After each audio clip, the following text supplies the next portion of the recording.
بص، لو معاك 100 مليون يورو ونازل بيهم الميركاتو في اوروبا، المبلغ ده حرفيا تقدر تشتري بيه 3 لعيبه روس تبني عليهم الفرقه. لكن خد بقى نفس ال 100 مليون دول واطلع بيهم على انجلترا، يا دوب هتقعد بيهم على الترابيزه عشان تتكلم في لاعب زي جريليش ولا رايس، ولسه بقى هتتفق على كام مليون تانيين متغيرات ومكافآت عشان النادي اصلا يرضى يسيبهولك. تحس ان الباسبور الانجليزي لوحده عليه ضريبه رفاهيه ب 50 مليون يورو قبل ما اللاعب يلمس الكره اصلا. اي لاعب خلاص بقى فيرست تيم وبيعمل موسم حلو، الاعلام الانجليزي بيصورهولك على انه الاسطوره اللي هترجع امجاد الكره تاني، وطبعا تلاقي سعره ضرب في السماء والانديه بتدفع وهي مغمضه. بس السؤال بقى اللي بيلف ويدور في دماغ اي حد، هي اللعيبه دي فعلا تستاهل الارقام الخزعبليه دي؟ وليه اغلب النجوم الانجليز اول ما بيطلعوا بره البابل دي ويروحوا اسبانيا ولا ايطاليا بيبقوا عاملين زي السمكه اللي طلعت بره الميه وما بيقدروش يثبتوا نفسهم بنفس الكفاءه؟ هل هم فعلا مقلب واحنا مضحوك علينا، ولا المنظومه بتاعتهم وفلوس الدوري اللي متلتله وقوانينهم هي اللي بتسجنهم جوه انجلترا وبتخليهم ملوك في حتتهم بس؟ عشان نفهم بقى الموضوع ده صح ونعرف ليه اللاعب الانجليزي سعره بيضرب في السماء، خلينا ندخل في المطبخ بتاع الدوري نفسه. السر كله متجمع في نقطتين، لو فهمتهم هتبطل تستغرب من اي رقم بتسمعه: الفلوس وقانون الهوم جرون. اول حاجه خلينا نتكلم عن الفلوس. الدوري الانجليزي ده كوكب تاني لوحده اصلا بره خريطه الكوره. احنا بنتكلم عن حقوق بس تلفزيوني بتدخل ملايين الملايين للانديه، ومش هطول في الحوار ده بالذات عشان اتكلمنا عنه قبل كده في حلقه الدوري الانجليزي، هسيبه لكم في على اليمين او انتوا تدخلوا شوفوه يعني. المهم نكمل. السيوله المرعبه دي بتخلي الانديه الانجليزيه كلها غنيه، ولما نادي كبير زي مانشستر سيتي او ارسنال يحب يشتري لاعب من نادي زي استون فيلا او ويست هام مثلا، النادي اللي بيبيع مش بيكون مضطر يبيع اصلا. فلما سيتي طلب جاك جريليش، استون فيلا طلب 100 مليون استرليني هو حاطط رجل على رجل.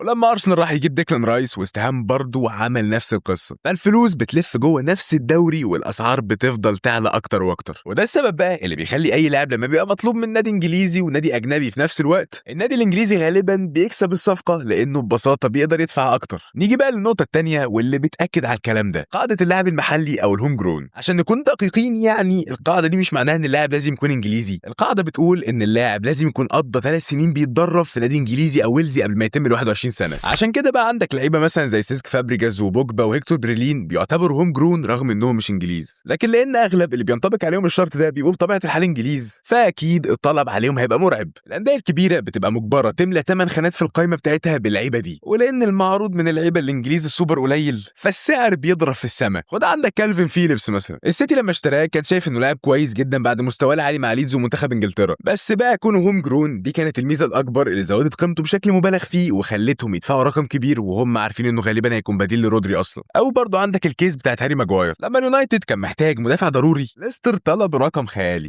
السؤال هو هل ماجواير كان ساعتها يستحق يكون اغلى مدافع في تاريخ الكوره؟ اكيد لا، بس ضريبه الهوم جرون واحتياج اليونايتد هي برضه اللي عملت كده. وده اكيد مش معناه ان كل لاعب انجليزي سعره مبالغ فيه، لكن السوق الانجليزي بطبيعته بيخلي اسعار اللعيبه المحليين اعلى من قيمتهم في اسواق تانية. الخلاصه يعني اي لاعب انجليزي يثبت نفسه موسم او اتنين الاعلام بيلمعه والانديه بتتخانق عليه. يعني السعر في سوق الانتقالات مش دايما بيعكس مستوى اللاعب الحقيقي، ساعات كتير جدا بيعكس قوه المشتري وقله العروض والقوانين اللي بتحكم السوق. نيجي بقى للسؤال اللي الحلقه اصلا معموله علشانه: بما ان اسعارهم كده، ليه اغلب اللعيبه الانجليز ما بيعرفوش ينجحوا بره البريمير ليج؟ ليه دايما الانطباع عنهم انهم مقلب في اوروبا؟ بس بقى خلينا اصحح لك المفهوم ده. القصه مش انهم بيخرجوا ويفشلوا، القصه الحقيقيه والمستفزه شويه انهم ببساطه مش مضطرين يخرجوا اصلا. عشان تفهم الحوار ده وتستوعب الدماغ الانجليزيه دي بتفكر ازاي، تخيل انك شغال في شركه جنب بيتك بتديك مرتب كبير ومريحاك على الاخر. هل بقى تفكر تسيبها وتروح بلد تانية وتتعلم لغه جديده وتتغرب عشان تاخد مرتب اصلا اقل؟ وطبعا هتتحط تحت ضغط انك لازم تثبت نفسك من الصفر. اكيد لا. فده بالظبط برضو اللي بيحصل مع اللاعب الانجليزي. البريمير ليج عباره عن بابل مقفول على اللي فيها. الارقام هناك بتخلي مجرد التفكير بس في الخروج من انجلترا قمه الغباء المالي لاي لاعب. انت بقى سواء لاعب في مانشستر يونايتد او لعيبه عاديه جدا بتلعب في انديه عاديه بقى نص جدول زي برنتفورد ولا بورنموث او نيوكاسل مثلا، اللعيبه دي بتبقى مرتبات اسبوعيه تخلي نجوم اساسيين ومكسرين الدنيا في انديه بتلعب تشامبيونز ليج في ايطاليا واسبانيا يبقوا عايزين يروحوا الانديه دي اصلا.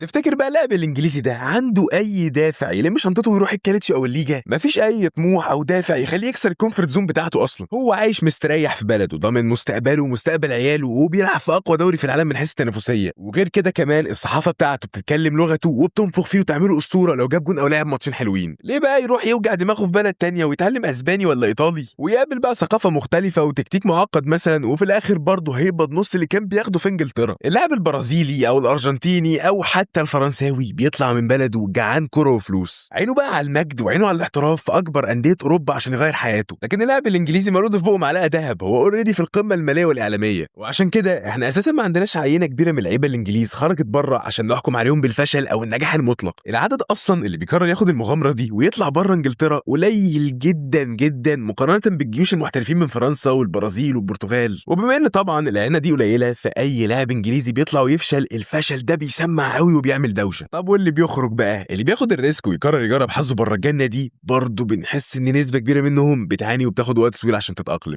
خلينا بقى ندخل في الجد ونتكلم كوره. ليه التأقلم بيبقى عامل زي الكابوس لاي لاعب انجليزي بيطلع بره؟ ليه لما بيخرج من الجزيره بتاعته بيحس انه بيلعب رياضه تانية خالص؟ السر كله برضه هنا متلخص في كلمتين: النشأة والصدمه الثقافيه. الاكاديميات في انجلترا لما تتغير اخر فتره كانت بتصنع مكان مش بس لعيبه كوره. اللاعب هناك بيتربى من هو طفل صغير على الريتم السريع جدا، الالتحامات البدنيه القويه، واللعب المباشر اللي تاريخيا معروف عندهم بالكيك اند رش. الكوره هناك بتعتمد على الاستلام، التسليم، جري، التحام، واندفاع بدني مرعب. اللاعب بيكبر وهو متبرمج ان الكوره يعني حركه مستمره وقوه. يوم بقى اللاعب الانجليزي المتبرمج على الريتم المجنون ده واخد شنطته وطالع على اسبانيا مثلا. اسبانيا كورتها بتعتمد على الاستحواذ، الهدوء، وازاي اللاعب يقف على كورته عشان يقتل ريتم الماتش ويستنى الفرج بقى. فاللاعب الانجليزي اللي متعود ياخد الكوره ويجري بيها بيلاقي نفسه وسط لعيبه بيباصوا لبعض 50 باصه في الدقيقه، فبيحس انه تايه، ولو جري بقى واندفع هيتعب ويخرج بره اللعبه اصلا. وطبعا برضه لو فضل واقف مستني الكوره تجيله فهيختفي من الماتش. طب بلاش اسبانيا وتعالى نطلع على ايطاليا. اللاعب الانجليزي بيروح الكالتشيو بيلاقي المدربين هناك بيلعبوا شطرنج مش كوره. الكالتشيو طبعا بيعتمد على الانضباط التكتيكي المرعب، كل خطوه بقى محسوبه بالسنتي وكل مساحه متغطيه، واللاعب لازم يحفظ مركزه وتحركاته على البورد قبل ما ينفذها في الملعب اصلا. وهنرجع برضه لنفس النقطه: اللاعب الانجليزي اللي متربي على المساحات المفتوحه واللعب المباشر بيلاقي نفسه مخنوق جوه كماشه تكتيكيه محتاجه ذكاء ومرونه هو اصلا في الاغلب ما اتدربش عليها في بلده. بس هنا المشكله الاكبر بقى مش بتبقى في الملعب اصلا، الكارثه الحقيقيه بتكون بره الملعب، هي الصدمه الثقافيه. اللاعب الانجليزي تاريخيا معروف انه بيتوتي جدا، ما بيحبش الغربه وما بيكلفش خاطره يتعلم لغه البلد اللي رايحها، بيبقى رايح بعقليه انا جاي من اصل الكوره، انتوا اصلا المفروض تفهموني وتتكلموا لغتي. واكبر واشهر قصه تثبت لك الكلام ده هي قصه مايكل اوين في 2004. راح ريال مدريد وهو معاه البالون دور، يعني رايح هو افضل لاعب في العالم. تفتكر بقى اوين عمل ايه عشان يندمج في اسبانيا؟ اوين حرفيا عاش في فندق طول فترته في مدريد، مرضاش يشتري بيت يستقر فيه، مرضاش يندمج مع ثقافه البلد، ولا حتى حاول يتعلم كلمتين اسباني يمشوا حاله في اوضه اللبس ويتواصل بيهم مع زمايله. حياه كئيبه ومعزوله كانه مسجون. ورغم انه كان بيجيب اجوان لما بينزل الملعب والاكس جي بتاعه ما كانش وحش، بس نفسيا كان متدمر ومخنوق، وما قدرش يستحمل العزله دي اكتر من موسم واحد، ورجع انجلترا جري عشان يشم هوا البريمير ليج اللي متعود عليه. ودي مش مجرد حاله فرديه، ده باترن مع اجيال كتير.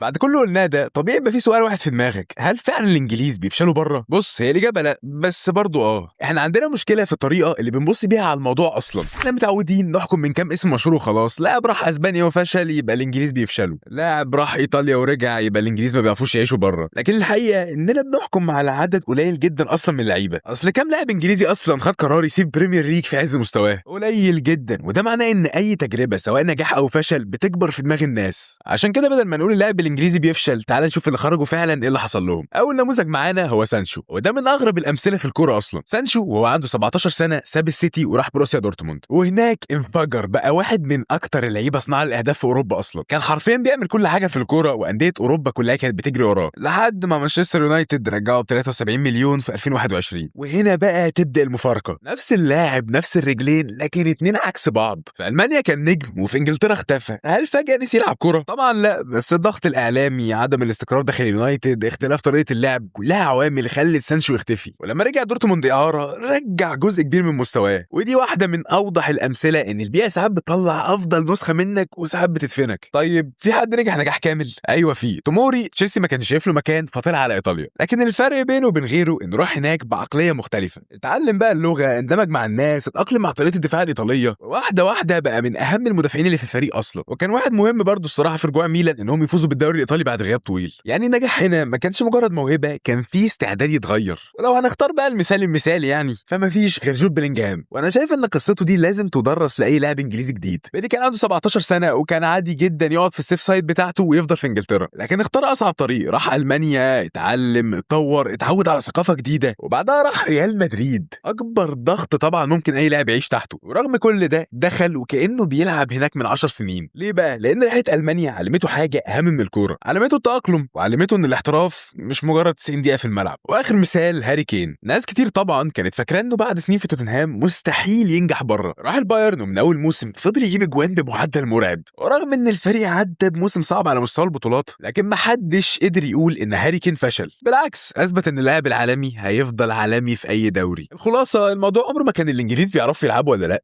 الموضوع كان مين مستعد يطلع من السيف زون، مين مستعد يتعلم لغه جديده، مين مستعد يغير طريقته في اللعب، ومين مستعد يبدا من الصفر. اللي عمل كده نجح، واللي افتكر ان اسمه الكبير او البريمير ليج هيكسبوا له المعركه غالبا اكتشف ان اوروبا ليها قوانين مختلفه. وعشان كده انا شايف ان الجمله المشهوره اللي بنسمعها دايما اللي هي يعني اللاعب الانجليزي مقلب برا بلده جمله غلط، والجمله الادق هي اللاعب الانجليزي بيتعرض لاختبار اصعب من اي لاعب تاني، لان خروجه من البريمير ليج مش مجرد انتقال لدوري جديد، ده خروج من اغنى واريح بيئه كرويه في العالم. في الاخر اعتقد ان اكبر غلط بنعمله هو اننا بنبص على سعر اللاعب الانجليزي ونفتكر ان السعر ده دليل على مستواه الحقيقي، لان بعد كل اللي شفناه ده اكتشفنا ان الموضوع اكبر من كده بشويتين. شفنا ان اغنى دوري في العالم خلق سوق انتقالات مختلف عن اي مكان تاني، وشفنا ازاي قاعده الهوم جرون مع القوه الاقتصاديه الكبيره قوي للبريمير ليج عرفت تخلي اللاعب المحلي يبقى سلعه نادره، واي سلعه نادره طبيعي سعرها يعلى. وشفنا كمان ان اللاعب الانجليزي اصلا نادر لما يخرج بره بلده، لان ببساطه هو موجود بالفعل في اغنى دوري واقوى تغطيه اعلاميه واعلى مرتبات، فليه يغامر؟ ولما يقرر يغامر فعلا بيكتشف ان الاحتراف الحقيقي مش مجرد انك تعرف تلعب كوره، الاحتراف انك تعرف تبدا من الصفر، تتعلم لغه جديده، تتاقلم مع ثقافه مختلفه، وتفهم كوره بتتلعب بعقليه غير اللي انت اتربيت عليها. وده السبب ان في لعيبه اختفوا اول ما خرجوا، وفي لعيبه تانية زي توموري وبلينجهام وهاري كين اثبتوا ان الموهبه لما تقابل عقليه احترافيه مفيش دوري في العالم يقدر يوقفها. فبجد الحقيقه لازم تتقال عن اللاعب الانجليزي هي ان اللاعب الانجليزي هو اكتر لاعب بيتاثر بالمنظومه اللي اتربى فيها، والمنظومه دي قويه لدرجه انها اوقات بتخليه اغلى من قيمته، واوقات تانية بتصعب عليه النجاح اول ما يخرج منها اصلا. وده يمكن يجاوب على السؤال اللي بدأنا بيه الحلقه، ليه اللاعب الانجليزي بيترمي فيه فلوس بالملايين؟ لان اللي بيتباع في اوقات كتير مش اللاعب بس، اللي بيتباع هو قيمه السوق الانجليزي كله. دلوقتي بقى كده دوركم انتوا، مين اكتر لاعب انجليزي شايف ان سعره كان اكبر بكتير من مستواه؟ في الناحيه التانية مين اللاعب اللي انت شايفه مظلوم ولو خد فرصه او خرج لبيئه مختلفه ممكن الناس تشوف نسخه تانية خالص منه؟ اكتبوا لي بقى الحاجات دي كلها في الكومنتات. وبس كده، يا رب يكون الفيديو عجبكم، وفي الاخر متنساش تعمل لايك وسبسكرايب الحاجات الحلوه دي، ويلا سلام.